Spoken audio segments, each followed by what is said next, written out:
बहुत समय पहले की बात है। किसी गांव में एक सम्राट था। उस सम्राट के पास सब कुछ था। बेशुमार दौलत थी, अच्छी प्रजा थी जो उसका ख्याल रखती थी, उसके आदेशों का पालन किया करती थी और वह भी अपनी प्रजा का खूब ध्यान रखा करता था। उन्हें कभी किसी चीज की कोई कमी महसूस नहीं होने देता था। कहने को तो उस सम्राट के पास सब कुछ था, किसी चीज की कोई कमी नहीं थी, लेकिन उसका मन कभी किसी एक काम पर नहीं टिक पाता था। वह जब भी किसी भी चीज को करने का प्रयास करता तो उसका ध्यान कहीं भटक जाता। इस चीज को लेकर वो बहुत चिंतित रहता था। एक दिन सम्राट के कानों तक एक बात पहुंची कि उसके राज्य में एक ऐसा असाधारण व्यक्ति है जिसके शब्द अनमोल है, जिसके एक एक शब्द में जीवन का रहस्य छुपा है, जीवन का सत्य छुपा है। और उस व्यक्ति से मिलने के लिए लोग दूर दूर से आते हैं, क्योंकि हर व्यक्ति की समस्या का समाधान वह बहुत ही सरलता और आसानी से करता है। यह बात सुनकर सम्राट बहुत प्रसन्न हुआ। उसे लगा कि अब उसके सवालों का जवाब उसे मिल जाएगा। इतनी तारीफ सुनकर सम्राट ने यह तय किया कि वह तुरंत ही जाकर उस व्यक्ति से मिलेंगे और उसे यह भी पता चल जाएगा कि जो लोग उनकी इतनी तारीफ कर रहे हैं क्या वह सच है या नहीं। अगले दिन सुबह सुबह वह सम्राट उस व्यक्ति से मिलने के लिए निकल गया। रास्ता कुछ ज्यादा ही लंबा था, जिस कारण सम्राट ने बीच रास्ते में आराम किया। वहां पर उपस्थित हर कोई उस व्यक्ति के बारे में जानता था। जब सम्राट ने उनसे उस व्यक्ति के बारे में पूछा तो वे लोग उस असाधारण व्यक्ति की खूब तारीफ कर रहे थे। तभी सम्राट ने सोचा कि लगता है यह व्यक्ति बहुत बुद्धिमान है, बहुत ज्ञानी होगा और प्रभावशाली व्यक्ति होगा, अन्यथा हर कोई उसकी इतनी तारीफ नहीं करता। जरूर ही उस व्यक्ति में ऐसी कोई बात अवश्य है जिसके कारण हर कोई उन्हें जानता है और उनकी तारीफ कर रहा है। उस व्यक्ति की तारीफ सुनकर सम्राट के मन में उस व्यक्ति से मिलने की उत्सुकता और अधिक हो गई। अब वह सम्राट जल्द से जल्द उस व्यक्ति से मिलना चाहता था, जिसके कारण वह आगे का सफर तय करना शुरू कर देता है। जैसे तैसे वह सम्राट उस व्यक्ति के आश्रम पहुंचा, पर आश्रम में उसे कोई नजर नहीं आया। आश्रम के पीछे एक छोटा सा बगीचा था। जब सम्राट वहां पहुंचा तो उसने देखा कि एक माली बगीचे में काम कर रहा था। उसका पूरा शरीर मिट्टी से लथपथ था, पैरों में कोई चप्पल नहीं थी। इसको देखकर सम्राट ने माली से कहा, सुनिए महोदय, इस आश्रम के मालिक कहाँ हैं? मैं उनसे मिलने आया। इस पर वह माली जवाब देते हुए कहता है, श्रीमान आप अंदर बैठिए, मैं उन्हें बुलाता हूं, वह जल्द ही आपसे मिलेंगे। माली की यह बात सुनकर सम्राट अंदर कुटिया में जाकर बैठ गया और उस असाधारण व्यक्ति के आने का इंतजार करने लगा। कुछ देर प्रतीक्षा करने के बाद जब असाधारण व्यक्ति उस सम्राट के सामने पहुंचा, उसने देखा कि यह तो वही व्यक्ति है जो बगीचे में काम कर रहा था। सम्राट ने उन्हें नमस्कार किया और बहुत हैरानी से कहा, अरे आप तो वही माली है जो बाहर बगीचे में काम कर रहे थे। लेकिन अब की बार तो माली एक बौद्ध भिक्षु के रूप में आया था। तभी बौद्ध भिक्षु सम्राट से कहते हैं, सम्राट मेरा मजाक माफ कीजिए, मैं बगीचे में छोटा सा काम कर रहा था। मैं ही यहाँ का माली हूँ और मैं ही वह असाधारण व्यक्ति हूँ जिससे आप यहाँ इतनी दूर मिलने आए। कृपया करके अपने आने का कारण बताएं। इस पर सम्राट उन बौद्ध भिक्षु से कहता है, हे महाराज, मैंने सुना है कि आप जैसा व्यक्ति इस पूरे राज्य में नहीं है। मैंने आपकी तारीफ सुनी है, मैंने आपके बारे में कई सारी अच्छी बातें सुनी है। मैंने यह भी सुना है कि आपके पास जो भी अपनी समस्या लेकर आता है उसकी समस्या का समाधान आप अवश्य करते हैं। इसी कारणवश मैं आज आपसे यहाँ पर मिलने आया हूँ और मैं आपसे उपदेश सुनना चाहता हूँ, लेकिन मेरे मन में एक शंका है। इस पर बौद्ध भिक्षु सम्राट से कहते हैं, कैसी शंका? इस पर सम्राट कहता है, मैंने बहुत से विद्वानों को देखा है, बहुत से ज्ञानियों को देखा है। वे जब भी चलते हैं तो उनके पास तरह तरह की ज्ञान की किताबें होती हैं। उनके पास ऐसा कोई ना कोई संकेत जरूर नजर आता है जिससे यह पता चल सकता है कि वे लोग ज्ञानी हैं। लेकिन आपके पास तो ना कोई ज्ञान की किताबें हैं और ना ही कोई ऐसी कला के संकेत आप में नजर आ रहे हैं, लेकिन उसके बावजूद आप बहुत शांत नजर आ रहे हैं। क्या आप मुझे इसका रहस्य बता सकते हैं? इस पर बौद्ध भिक्षु मुस्कुराने लगे और सम्राट से कहते हैं, मेरा ज्ञान तो इस संस्कार में प्रकृति के रूप में हर जगह है। मैं अपना ज्ञान जीवन की सरल और साधारण वस्तुओं से ही लेता हूं। पर महाराज, आप यहाँ किस समस्या को लेकर परेशान हैं? कृपया आप मुझे आपके यहाँ आने का कारण समझाएं। इस पर सम्राट कहते हैं, हे गुरुवर, मेरे यहाँ आने का कारण यह है कि मैं किसी भी काम को लेकर लंबे समय तक उसी कार्य पर अपना ध्यान नहीं लगा पाता। मैं कुछ ही देर में उस कार्य से भटक जाता हूँ। कृपया कर मुझे अपने इस समस्या का समाधान बताएं।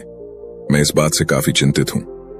बौद्ध भिक्षु ने सम्राट की चिंता को समझकर कहा, महाराज, आपकी समस्या मुझे समझ आ गई है। आप जिस कार्य पर ध्यान नहीं लगा पा रहे उसके लिए मैं आपको एक उपाय बता सकता हूं, लेकिन आज आपको देर हो चुकी है। आप मुझे कल सुबह मिलिएगा। कल सुबह का समय ठीक रहेगा। कल सुबह जब आप मुझसे मिलेंगे तो मैं आपके सभी सवालों का जवाब आपको दे दूंगा। ये कहकर बौद्ध भिक्षु वापस अपने बगीचे में लौट गए और वह सम्राट भी वापस अपने महल लौट गया। लेकिन सम्राट को रात भर नींद नहीं आई। वह बस यही सोच में लगा था कि आखिर बौद्ध भिक्षु मुझे क्या बताने वाले हैं। वह तो मुझे एक साधारण से माली नजर आ रहे हैं, लेकिन जिस तरह से उनका मन शांत था, जिस तरह से वह शांत नजर आ रहे थे, ये बहुत आश्चर्य करने वाली बात है। रात भर सम्राट इन्हीं ख्यालों में खोया रहा। अगले दिन सुबह सूरज निकलने से ठीक पहले सम्राट उस आश्रम पर वापस पहुंचा। वहां पर बौद्ध भिक्षु पहले से ही उपस्थित थे। जैसे ही सम्राट वहां पहुंचा, उन बौद्ध भिक्षु ने एक पानी का छोटा सा जग उस सम्राट के हाथ में थमाते हुए कहते हैं, इसे लीजिए और पौधों पर धीरे धीरे पानी डालिए। और ऐसा करते करते ये आपके सामने पूरे 15 पौधे हैं। इन सभी पर आपको इसी प्रकार पानी डालते चले जाना है। लेकिन जब आप इस क्रिया को कर रहे होंगे तो उस वक्त मेरी एक बात का अवश्य ध्यान रखिएगा कि आपको इस दौरान कुछ और नहीं करना है, ना कुछ सोचना है और ना ही कहीं आपका ध्यान भटकना चाहिए। आप जब इन पौधों को पानी दे रहे होंगे तो आपका पूरा ध्यान केवल इन पौधों पर ही होना चाहिए। यदि इस बीच आपके मन में कोई विचार आए तो वहीं पर रुक जाइएगा और फिर दोबारा से पहले पौधे से पानी डालना शुरू कीजिएगा। और जब आप मेरी बात मानकर ठीक इसी प्रकार इन सभी 15 पौधों को पानी दे देंगे, तब आप मेरे पास आइएगा और मैं आपके सभी सवालों का जवाब आपको दे दूंगा। उस सम्राट ने आज तक ऐसा कोई काम नहीं किया था और सम्राट को यह काम बहुत छोटा सा लग रहा था। सम्राट पहली बार ऐसा कोई काम करने जा रहा था। उस पानी के जग से पहले पौधे पर बहुत ही ध्यानपूर्वक पानी दिया और फिर दूसरे पौधे की ओर आगे गया। दूसरे पौधे पर भी उसने ध्यानपूर्वक पानी दिया। फिर उसने तीसरे पौधे पर पानी देना शुरू किया ही था कि उसके मन में तरह तरह के विचार उत्पन्न होने लगे। उसे अपने महल का बगीचा याद आने लगा, जहां पर तरह तरह के फूल थे, तरह तरह के पौधे लगे हुए थे। तभी अचानक उस सम्राट को उन बौद्ध भिक्षु की बात याद आ गई। यदि मन में कोई भी विचार उत्पन्न हो तो उसे फिर से पहले पौधे से पानी देना शुरू करना होगा। तुरंत ही पहले पौधे के पास वापस पहुंचा और उसने फिर से पहले पौधे को पानी दिया। दूसरे पौधे को उसने फिर से ध्यानपूर्वक पानी दिया। जैसे ही वह तीसरे पौधे पर पहुंचा, उसके मन में फिर से कई तरह के विचार उत्पन्न होने। अब की बार ये सोच रहा था, पता नहीं मेरे बिना मेरे साम्राज्य में क्या हो रहा होगा। और अब की बार सम्राट को बहुत क्रोध आने लगा। उसने सोचा कि आखिर मैं ये छोटा सा कार्य क्यों नहीं कर पा रहा हूं। वह तुरंत ही फिर से पहले पौधे के पास पहुंचा। उसने अब की बार बहुत ध्यानपूर्वक पहले पौधे को पानी दिया, दूसरे पौधे को भी ध्यानपूर्वक पानी दिया। ऐसे करते करते अब की बार सम्राट करीबन 5 पौधों में बहुत ही ध्यानपूर्वक पानी दे चुका था। लेकिन अब की बार जैसे ही उसने छठे पौधे पर पानी देना शुरू किया, उस पानी को देखकर सम्राट के मन में नदी के विचार उत्पन्न होने लगे और सम्राट अब बहुत परेशान हो चुका था। जितनी बार वह पौधों को पानी देने का प्रयास करता है, हर बार वह असफल हो जाता। उसका मन उतना ही ज्यादा व्याकुल होता जाता और वह खुद पर क्रोधित हो जाता है। सम्राट ये बात बहुत अच्छी तरह से जानता था कि वह भिक्षु उसकी परीक्षा ले रहे हैं। वह बहुत बुद्धिमान था, इस कारण उसने उन बौद्ध भिक्षु के सभी नियमों का पालन करना जरूरी समझा। सम्राट जितनी बार भी कोशिश करता है, हर बार वह असफल हो जाता। उसका मन उतना ही ज्यादा व्याकुल होता जाता है, हमेशा खुद को किसी न किसी विचार में उलझा हुआ पाता। ऐसे ही करते करते सुबह से शाम का वक्त हो चुका था, लेकिन अब तक वह सम्राट पूरे 15 पौधों में पानी नहीं दे पाया था। जब बौद्ध भिक्षु लौटकर शाम को वापस आश्रम लौटे तो उन्होंने देखा कि वह सम्राट थक हार कर बैठा हुआ है और तरह तरह की बातों में उलझा हुआ है। तभी बौद्ध भिक्षु सम्राट के पास पहुंचे और कहने लगे, हे सम्राट, मैं तुम्हारी ईमानदारी से बहुत खुश हूं।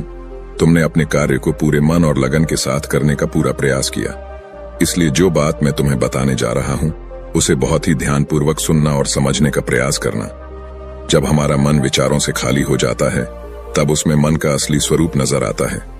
तब साधारण से साधारण सा काम भी हमें ज्ञान और शांति देता है। इस पर सम्राट उन बौद्ध भिक्षु से कहता है, हे महाराज, पर यह कैसे संभव है? मैं तो जब भी कोई कार्य करता हूं तो मन में कई तरह के विचार उत्पन्न होते हैं और मैं उन विचारों में फंस कर रह जाता हूं और वहां से बाहर निकलने का कोई रास्ता मुझे नजर नहीं आता।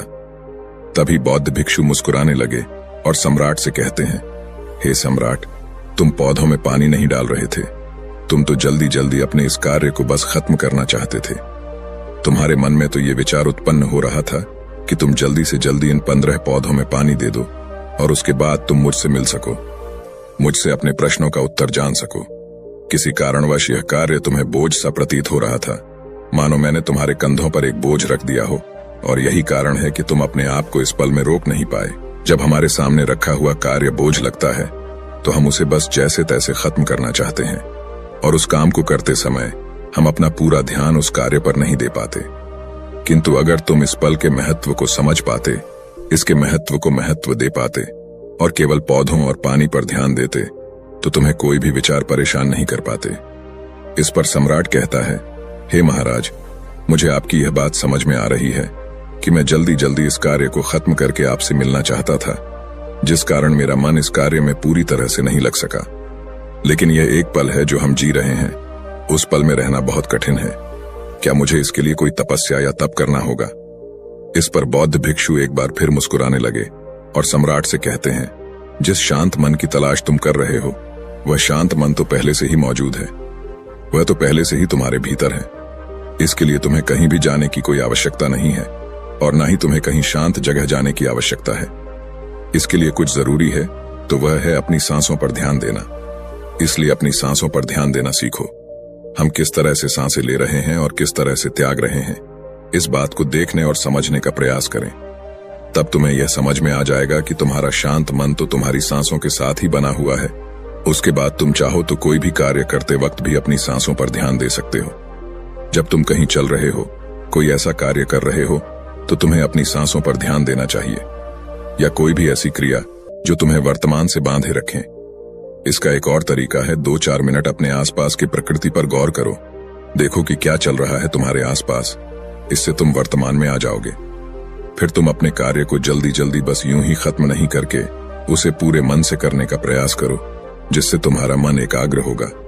और जब तुम्हारा मन एकाग्र होगा तो तुम चाहे कोई भी कार्य क्यों ना करो, फिर चाहे वह छोटा हो या बड़ा, तुम्हारा मन उसमें पूरी तरह से विलीन हो जाएगा, और वह कार्य ही तुम्हें शांति और ज्ञान भी प्रदान करेगा। ऐसे समय पर हमारे मन में किसी प्रकार के कोई विचार उत्पन्न नहीं हो पाते, और जब हम ऐसा करते हैं तो कर्ता और कर्म एक हो जाते हैं, और हमारे भीतर की जो शांति है वह प्रकट होने लगती है।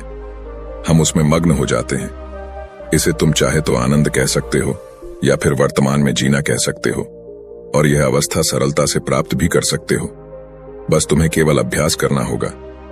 बौद्ध भिक्षु सम्राट से कहते हैं, जो मन मुश्किलों में शांत रहता है, मुश्किलों से भागता नहीं है, केवल सचेत रहता है, वह मन हर परेशानी को पार कर सकता है, हर दुविधा से बाहर निकल सकता है।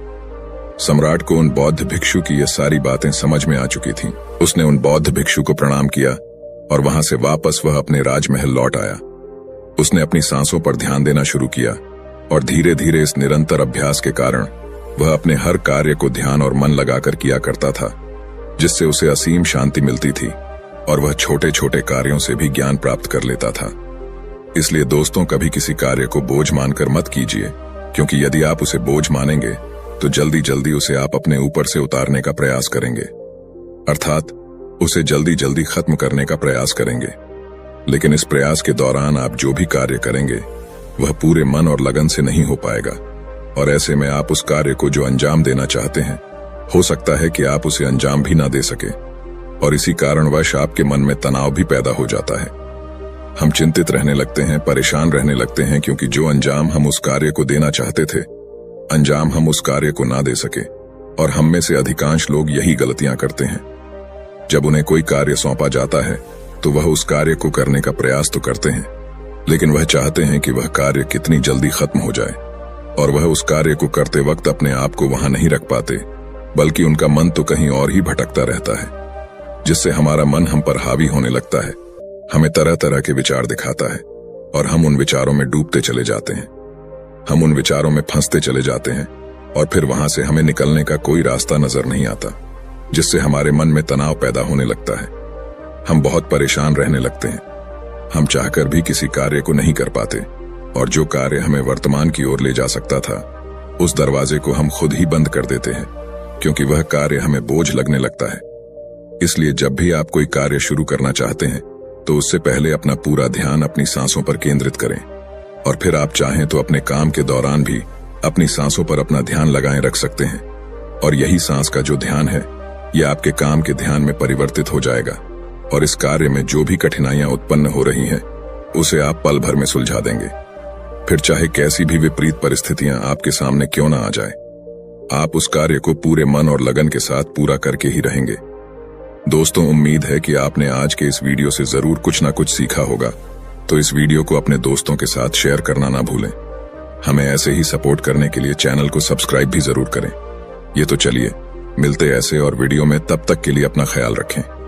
धन्यवाद। नमो बुद्धाय।